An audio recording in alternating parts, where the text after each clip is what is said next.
สรุปมื้อนี้ลูกพ่อมาด้าเพิ่นสรุปงานมื้อนี้เต็มที่มื้อนี้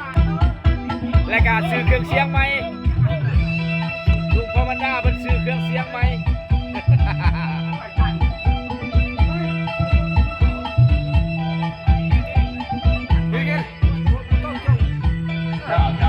โยนไปดึงเนาะ